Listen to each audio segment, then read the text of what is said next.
8월 26일 수요일 새벽 기도회입니다. 우리 하나님 앞에 말씀 읽으면서 예배의 자리로 나아가도록 하겠습니다. 오늘 우리에게 주시는 하나님의 말씀은 열왕기하 23장 31절로 37절까지 말씀입니다. 우리 같이 한 목소리로 봉독하도록 하겠습니다. 함께 읽겠습니다. 여호아스가 왕이 될 때에 나이가 23세라 예루살렘에서 석 달간 다스리니라. 그의 어머니의 이름은 하무달이라. 림나 예레미야의 딸이더라. 여호아스가 그의 조상들의 모든 행위대로 여호와 보시기에 악을 행하였더니 바로 느고가 그를 하맛 땅 림나에 가두어 예루살렘에서 왕이 되지 못하게 하고 또 그 나라로 100달란트와 금 1달란트를 벌금으로 내게 하고 바로 느고가 요시아의 아들 엘리야김을 그의 아버지 요시아를 대신하여 왕으로 삼고 그의 이름을 고쳐 여호야김이라 하고 여호아스는 애굽으로 잡아갔더니 그가 거기서 죽으니라. 여호야김이 은과 금을 바로에게 주니라. 그가 바로 누고의 명령대로 그에게 그 돈을 주기 위하여 나라에 부과하되 백성들 각 사람의 힘대로 액수를 정하고 은금을 징수하였더라. 여호야김이 왕이 될 때에 나이가 25세라. 예루살렘에서 11년간 다스리니라. 그의 어머니의 이름은 스비다라. 루마 부다야의 딸이더라. 여호야김이 그의 조상들이 행한 모든 일을 따라서 여호와 보시기에 악을 행하였더라.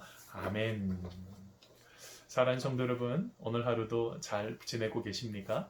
하나님께서 사랑하셔서 우리 귀한 성도님들 아름답게 잘 풀어내는 귀한 축복의 시간 되시기를 간절히 소원합니다.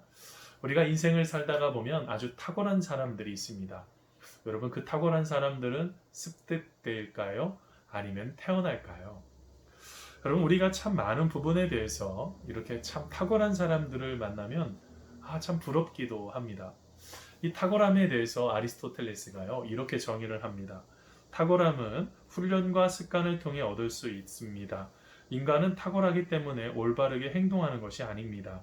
오히려 인간은 올바르게 행동하기 때문에 탁월함을 얻는 것입니다. 인간은 반복적으로 행동하는 존재 그대로입니다. 탁월함은 행동이 아니라 습관입니다. 라는 글이 있어요. 뭐라고요? 우리도 소망이 있다고요. 여러분, 우리가 삶을 살아가면서요, 저는 참 그런 생각이 참 많습니다. 저는 계속적으로 무엇인가를 배웁니다. 공부를 하면서 박사과정까지 마치면서 제가 늘 느낀 건 뭐냐면 멈춰서는 죽는다는 거예요. 우리의 신앙도 멈춰서는 기도가 멈추든지 말씀이 멈추든지 멈추면 죽습니다. 그것처럼 우리의 삶도요, 계속적으로 계속 학습이 되셔야지 돼요. 책도 많이 좀 읽으셔야지 되고 신앙서적도 좀 읽으시고 성경책은 말할 것도 없고요. 그뿐만이 아니라 우리의 삶 속에 여러 가지 그런 꿈과 계획들도 계속 갖고 계셔야 돼요. 요즘 직장 아시잖아요. 요즘 직장에 대해서 평생 직장 개념이 거의 없어지고 있습니다. 그러다 보니까 새로운 그런 길을 계속 찾고 계셔야지 돼요. 그것이 바로 우리의 삶 속의 탁월함인데, 근데 보통 탁월하면 하면 다 자기 자신만 생각을 해봅니다. 그래서 나 자신이 탁월해서 내 자신이 열심히 돈을 벌고 열심히 승진하고 이것만 생각하죠. 그런데 지금의 시대는요, 이 탁월함의 개념을 이 피터 드러커라는 분은요, 약간 다시 조금 새롭게 표현을 하는데요. 이렇게 정의를 하더라고요. 드러커의 이 탁월함이라는 것은 자신의 책임을 다하려는 의지와 행동을 통해 드러난다는 것입니다. 그러면서 이 탁월함은요, 외부에 공헌을 하게 된다고 그러네요. 그래서 이것을 통해서 뭘 하는 것입니까? 바로 인간이 하나씩 하나씩 자아 발견이나 자아 실현과 상관없이 다른 사람에게 더욱더 향할 수 있는 그런 마음으로까지도 갈 수 있는 그 마음이 우리 가운데 필요하다는 것이죠. 바로 이 부분에 대해서 이야기를 하는데요. 오늘 말씀에도요, 우리가 만났던 여러분 요시아요, 말씀에 굉장한 탁월한 능력이 있었던 거 아시죠? 하나님의 말씀을 붙잡고 나아가다가 보니 완전한 종교 개혁을 일으켰을 뿐만 아니라 이 다이나마이트와 같은 폭발력을 경험하게 됩니다. 자, 그런데 하지만 요시야 왕이요, 갑자기 죽게 됩니다. 참 마음속에 어떨 때는 그럴 때가 있어요. 저분은 조금만 더 하나님 앞에 살아서 하나님의 일을 저런 분들을 좀 감당하셔야 되는데 라는 그런 아쉬움이 들 때가 있죠. 어제 말씀 끝부분에요, 요시야가 죽는 이야기가 나옵니다. 그게 왜 그러냐면 애굽 왕 바로 느고가 이제 전쟁을 하려고 쳐들어오고 있는 그 과정 가운데 그 길을 막아서게 되었어요. 조금 하나님 앞에 좀 더 바른 판단력으로 그런 부분들을 좀 풀어갔으면 좋겠다라는 생각도 하나가 있고, 그리고 이것을 보면 하나님의 뜻이 어디에 있는지는 또 우리는 잘 모르는 것 같아요. 그런 부분들을 알 수 있는데요. 여러분, 이 당시의 역사적인 정황을 보면 여러분, 바벨론이요 굉장히 강성해집니다.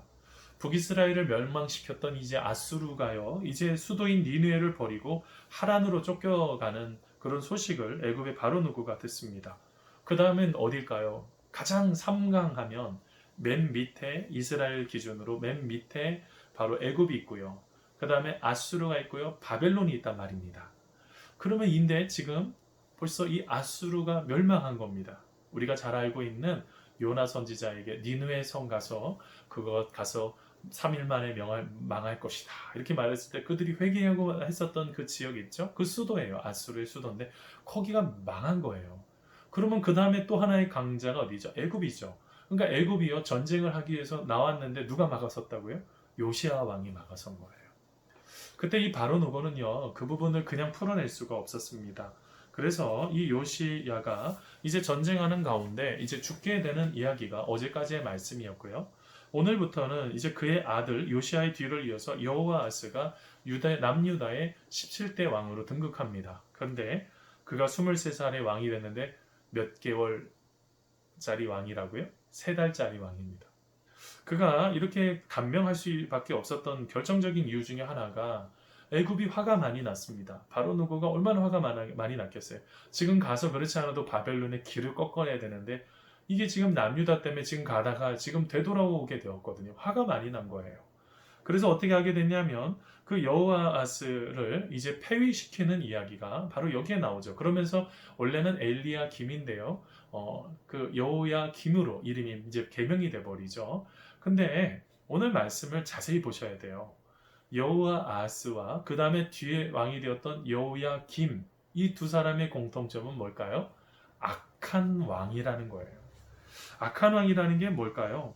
하나님께서 보시기에 온전하지 않은 삶을 살아갔다는 것입니다. 참 이상하죠? 하나님을 믿는 백성인데도요, 누군가는 악한 사람이 돼버려요. 하나님께서 버리시는 사람이 됩니다. 왜 그럴까요? 우리가 어제 같이 말씀 나눴지만 하나님의 말씀 앞에 우리의 삶을 드리지 않기 때문에 그럽니다. 하나님의 말씀 앞에 우리의 삶을 드리지 않는데 어떻게 하나님께서 사용하실 수가 있겠어요? 내가 아무리 열심히 머리 굴린다고 해도 그거는 거기까지라고요. 근데 우리는 그 부분을 자꾸 놓쳐버리는 것입니다. 잘 회복해야 되는데요. 그럼 오늘 말씀 속에 이런 잘못된 것들, 이런 부분에 대해서 여러 가지가 나타나는데요. 여러분, 이 부분에 대해서 예레미야는 좀 그의 삶을 이렇게 이 당시의 상황을 정확하게 이렇게 기록을 합니다. 예레미야 22장 13절로 14절, 17절로 19절 말씀인데요. 한번 들어보세요. 불의로 그 집을 세우며 부정하게 그 다락방을 지으며 자기 이웃을 고용하고 그의 품삯을 주지 아니하는 자에게 화 있을진저 그가 이르기를 내가 나를 위하여 큰 집과 넓은 다락방을 지으리라 하고 자기를 위하여 창문을 만들고 그것에 백향목으로 입히고 붉은 빛으로 칠하도다. 그러나 내 두 눈과 내 마음은 탐욕과 무죄한 피를 흘림과 압박과 포악을 행하려 할 뿐이라. 그러므로 여호와께서 유다의 왕 요시아의 아들 여호야김에 대하여 이와 같이 말씀하시니라. 무리가 그를 위하여 슬프다 내 형제여 슬프다 내 자매여 하며 통곡하지 아니할 것이며 그를 위하여 슬프다 주여 슬프다 그 영광이여 하며 통곡하지도 아니할 것이라. 그가 끌려 예루살렘 문 밖에 던져지고 나귀같이 매장함을 당하리라. 아멘. 여러분, 오늘 말씀 속에 어떤 문제가 나옵니까? 특별히 이제 여호야김의 아주 심각한 문제가 또 나타나요. 어떻게 보면은 애굽의 이제 꼭두가시죠. 그냥 꼭두가시로서 이스라엘 백성들의 가장 큰 고통을 했는데 뭐가 있었습니까? 그것 가운데 탐욕과 무지한 죄를 피흘림과 압박과 포악만 행하고 있었던 거예요. 근데 알고 계세요? 여호야김 왕에 대한 그가 어디서 죽었는지에 대한 이야기가 하나도 나오지 않습니다. 여호아스는 애굽에서 죽었다라고 표현하기도 있잖아요. 근데 여호야김은 나타나질 않아요. 뭘 말하고 있는 것입니까? 여호야김이 얼마나 악했는지를 알 수가 있어요. 그러면 예레미야서 26장 20절에서 쭉 읽다 보면 거기에 보면 예언하고 선지자였던 우리야도 죽여버리고요. 여호야김이 다스린 11년 동안 급격하게 나라가 망하게 되는 바로 그 문제를 결정적으로 일으키게 됩니다. 왜 이런 문제가 생겼을까요? 국가의 그런 정세에 지금의 시대에 그냥 따라가기 때문에 그러한 문제가 생겨버린 거죠. 여러분 이 모습을 보면서 어떤 생각이 듭니까? 우리들에게는 악이 없냐는 거예요. 우리가 무엇인가를 성경 말씀을 보면 악한 사람들을 하나님께서 무조건 다 버리지는 않으세요. 뭐 하고 계셨죠? 그 악한 자가 하나님 앞에 기도할 때 길을 열어주시는 거죠.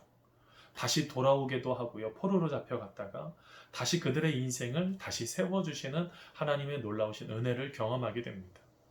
우리가 인생을 살아가면서요. 참 이게 얼마나 중요한지 몰라요. 뭘 말하고 있습니까?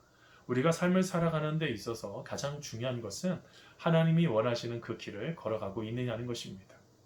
이제 이후로요. 남유다는요. 급격하게 멸망하게 됩니다. 이제는 남유다는 이제 여호야김, 그 다음에 여호야긴, 그 다음에 시드기야의 그 모든 그것으로 인해서 이제는 나라가 멸망하게 되는 이야기가 펼쳐지죠. 저는 오늘 말씀을 쭉 대하면서 그런 생각을 해보게 되었습니다. 왜 하나님의 백성으로서 이렇게 악하게 살았을까? 그 이유 중에 여러 가지 이유가 있겠지만 그 중에 하나는 하나님의 사랑을 충분히 받았음에도 그 하나님의 사랑을 자기 자신만을 위해서 썼다는 것입니다. 여호아하스야 어쩔 수 없이 요시아가 길을 막았으니 그의 아들인 요시아는 죽여야 되겠다라고 생각을 해서 3달 만에 왕을 폐위하고 이제 여호야김을 세운 거 아니겠어요? 근데 말씀을 쭉 읽다가 보면 참 하나님의 백성으로서의 삶을 살지 못하는 무늬만 그리스도인이지 진심은 하나님 앞에 반듯하게 서 있지 못하는 그런 여러 가지 모습을 주죠. 여기에서 가장 중요한 것은 그래서 예수님께서 이 땅에서 가장 중요한 게 여긴 게 무엇입니까? 첫째는 하나님의 사랑이고 둘째는 이웃 사랑이라는 거예요. 진정으로 우리가 새로운 삶을 살아가는 것 그걸 어떻게 볼 수 있냐? 사랑하느냐? 그걸 보면 알 수가 있어요. 여러분 요한복음 13장 34절에서 35절 말씀에 보면 이런 말씀이 있습니다. 새 계명을 너희에게 주노니 서로 사랑하라. 내가 너희를 사랑한 것 같이 너희도 서로 사랑하라. 너희가 서로 사랑하면 이로써 모든 사람이 너희가 내 제자인 줄 알리라 라고 말합니다. 요한복음 13장 34절 35절 말씀이죠. 뭘 말하고 있습니까? 우리가 사랑이라는 것이 너무너무 중요해요. 우리가 하나님의 사랑을 충분하게 채우지 못하면 어떻게 할까요? 우리가 그 모든 것들 가운데 이런 악한 왕들도 될 수 있고요. 또 하나님께서 충분하게 사랑을 받는 것으로 끝나지 말고 그것과 동격인 바로 둘째라고 해서 숫자적으로 순위적으로 둘째가 아니라 같다는 거예요. 이웃사랑이라는 것 아니겠습니까? 내 옆에 있는 형제자매를 사랑하는 것입니다. 사랑하는 성도 여러분, 우리가 하나님의 계획하심 속에 아름답게 삶을 살아가고 세워가는 우리 모두가 다 되기를 간절히 소원합니다. 그렇게 될 때 어떻게 될까요? 하나님께서 아주 탁월하게 사용했던 요시아처럼 하나님께서 사용하실 것입니다. 우리의 삶을 하나님의 은혜 가운데로 걸어가게 하고 하나님의 뜻을 찾는 귀한 성도님들 되시기를 간절히 소원합니다. 우리 같이 기도하겠습니다. 하나님 아버지, 우리가 하나님의 은혜 가운데 거하기를 소원합니다. 말씀하여 주시고 은혜 베풀어 주시고 주님의 뜻 가운데 함께 거할 수 있도록 우리의 삶을 주장하여 주시옵소서. 하나님의 놀라우신 은혜로 아름답게 세워주실 줄 믿사오며 예수님의 이름으로 기도하옵나이다. 아멘.